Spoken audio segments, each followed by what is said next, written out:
What's up guys, D-Life HD here. In this Raging Bulls QuickCast, we talk post-game reactions to the Bulls vs. Grizzlies game. Could Kris Dunn be the next Rajon Rondo? I talk preview and a little post-game thoughts on the Bulls vs. Cavs, because I'm late.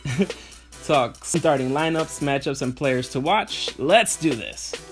So as I thought, the Bulls won this one against the Grizzlies, and of course it had to be a really close one where there were a ton of lead changes. Also surprisingly, none other than Antonio Blakeney won the game for the Bulls in the last seconds by getting fouled. He then proceeded to nail all 3 free throws to ice the win. With that said, let's look at why and how we won. First, let's look at where I was right. Noah Vonleh did lose to JaMychal Green. Robin Lopez lost to Marc Gasol, but that was mostly because he was only playing 12 minutes, and our bench stepped up once again and completely obliterated their bench 63-16. Wow. Essentially, the bench won this game for the Bulls with Portis, Valentine, and Blakeney scoring 17, 15, and 10 respectively. The Bulls bench has once again been on fire lately, and I don't see how they're going to slow down. I was wrong on a few predictions, mainly because the projected lineups didn't exactly match up. For instance, Nwaba lost to Martin, and Kris Dunn lost to Evans, who was supposed to begin at the 2, but began at the 1. Zach LaVine rebounded from a bad night versus the Clippers to score 20 points versus the Grizzlies. I just recently read a story from hoopshabit.com that brought up a decent idea that I hadn't thought about, but that makes a lot of sense. The story was titled, "Could Kris Dunn be the next Rajon Rondo?" I say yes, which makes a lot of sense of why the Bulls let Rondo go in the offseason.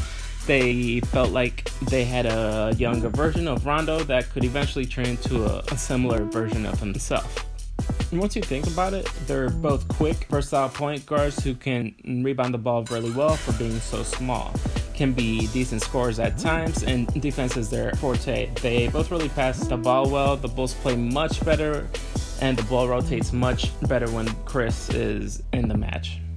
I believe this article is right. Dunn could possibly develop into a Rondo type of player. Of course, Rondo did have the advantage of playing with superstars, but the Bulls have players like LaVine and Markkanen who could turn into superstars as well. Only time will tell. You know, coming into this match, I would have thought, no Markkanen, no Dunn, no LaVine, this is going to be a slaughter. But in reality, they played this match really closely. I was really surprised.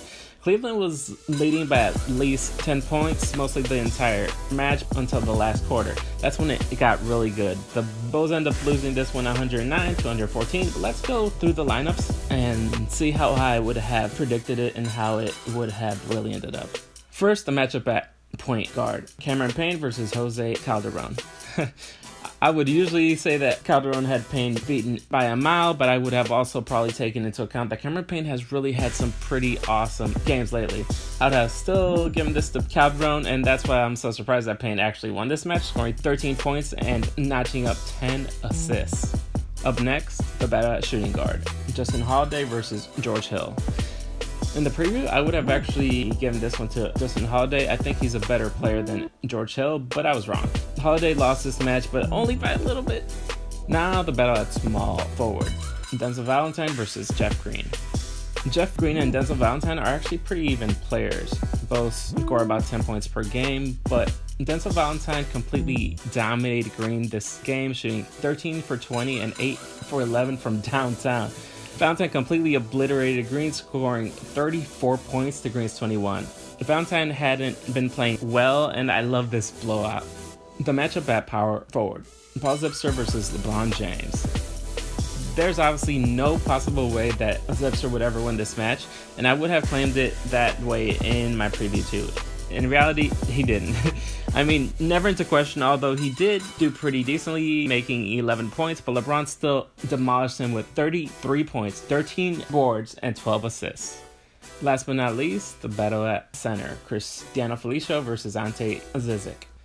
I've honestly never even heard of Ante Zizic, but from the stats comparison, he and Felicio are actually pretty even. It was a pretty even game between the two, but I give it to Felicio because of more rebounds and assists.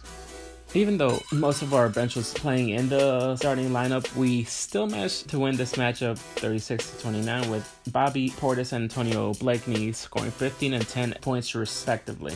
Blakeney had some awesome plays and awesome dunks in this match. My 2K match was really awesome up until the last quarter when LeBron James completely dominated me and I ended up losing by 8 points. To come to mention it, kind of ended up like the real game.